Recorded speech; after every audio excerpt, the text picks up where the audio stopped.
Welcome to The Know. I'm Ashley. I'm Mica. Big question. When do gamers have the rights to stream a game? Where does that fall? Well, believe it or not, that debate has been reignited again after ultra-popular YouTuber PewDiePie dropped the mother of all racial slurs during a live stream, which has prompted a developer to say, "Get our videos off your channel ASAP. In fact, we'll do it for you."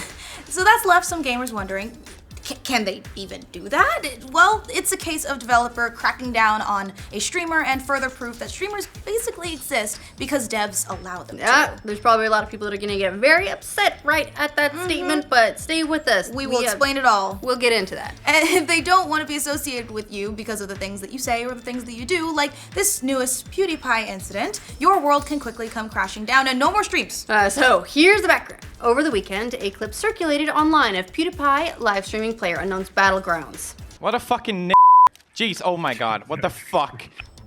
So like, really, is there a good way to say that word? No. Yeah. I mean, hard R. Hard. Everything. Like a hard one. It's like doubling down. It's like hard as a rock. Now, as you can imagine, that clip quickly went viral. It's prompted many to say that after a history of making sometimes controversial videos, that Pewds has gone too far this time.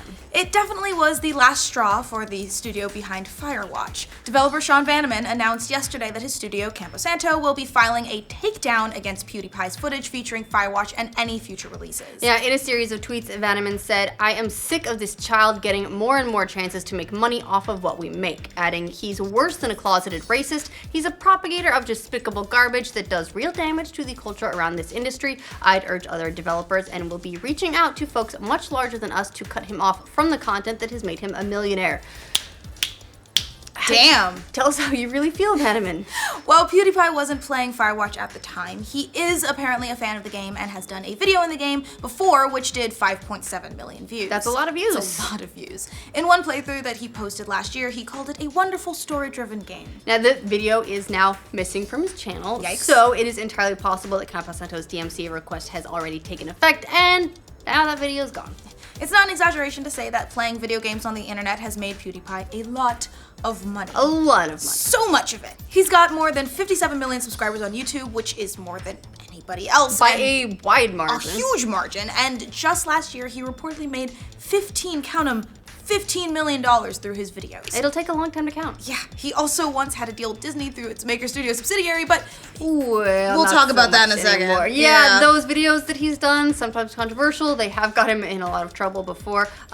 Even this year, as with the Disney and Maker thing, they both ended their association with him after some controversial videos, one of which featured him paying two people to hold up a sign that read "Death to all Jews." His premium series was also removed from YouTube's premium subscription service, YouTube Red. PewDiePie apologized somewhat for the videos, but denied any claims of anti-Semitism and blasted the media for what he called taking jokes out of context. He claimed that in this incident, he thought up the most horrific thing possible to put on the sign to see how far people would go from it.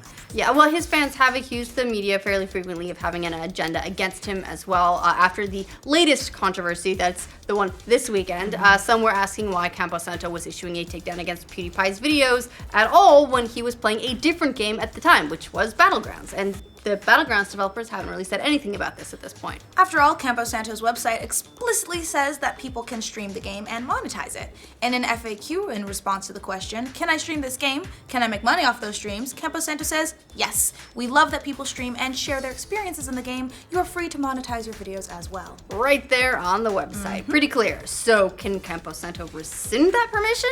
Well, Ryan Morrison, an attorney specializing in gaming legal issues, says yes. He tweeted yesterday, "There is valid copyright infringement taking place after they revoked a license due to his actions. Nothing illegal about that." Another popular streamer, Total Biscuit, tweeted, "Spoke to an actual lawyer. Opinion was Campo Santo is 100% within legal rights. DMCA applies. Let's Plays are not fair use. Website non-binding."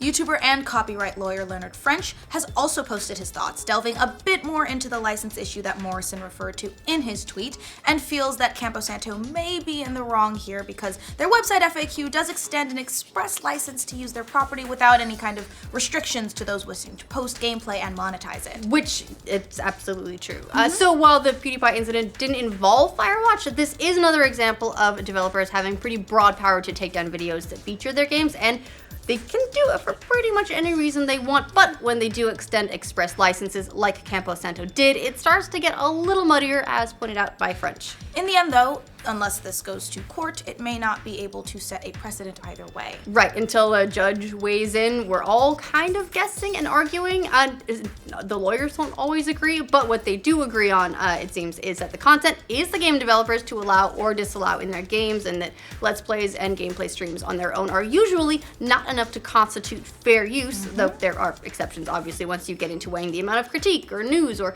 analysis of individual executions, and if the developers give permission, then thumbs up. Fortunately for gamers, developers are usually pretty on board with content made from their games. You know, free advertising. Exactly. In his tweets, Vanneman said, "I love streamers. I watch them daily, and we sent out over 3,000 keys to professional and amateur streamers of Firewatch." Aww. And he added, "All streaming is infringement, but devs and publishers allow it because it makes us money too." Although he did later amend that all streaming to most.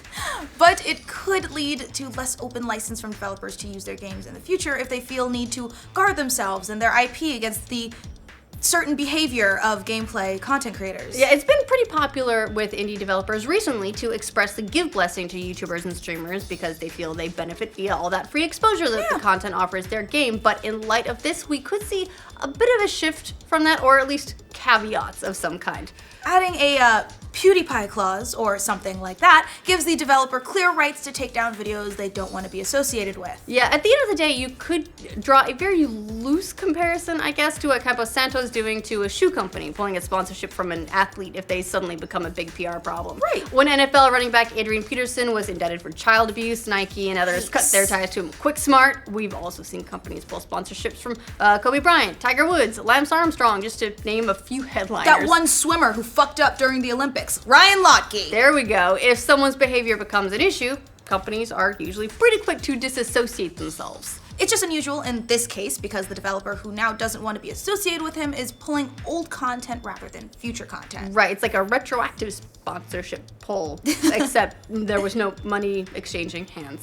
PewDiePie hasn't responded to the controversy, at least directly, but in a video he posted today called Stream Fails, he joked that with the amount I'm streaming lately, I'm bound to end up on this list at some point. You know I'm gonna slip up. It's bound to happen. Recorded that one a while ago, did ya?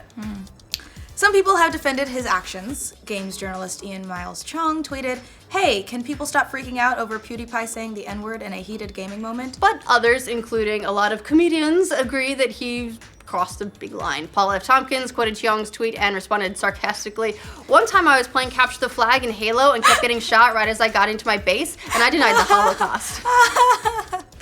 Well, we'll have to see what happens in the aftermath of this, but it's worth noting, if you're on the internet and you've got eyes on you, be aware of that at all times. At all times. Because if you're a celebrity, even an internet one, there's gonna be some pretty major consequences. And it's a reminder that fair use protections don't amount to much if a developer decides they don't want you streaming their game while dropping N-bombs. Yeah. It's also a reminder that be a good person, people. Please. Maybe N-bombs aren't great. What do you guys think about the latest PewDiePie controversy? Let us know in the comments. And for all of your video game news, be sure to like this video, and if you're new around here, subscribe to the know. So much of it. He's got so many more YouTube than dollars. 5'7". 5'7". He's got more than 5'7". And I think a lot of us would be happy to have 5 or 7 million subscribers. He's got 5'7". He's got 5'7". He's got more than 57 billion subscribers on YouTube. Billion! Should I say billion? Fuck!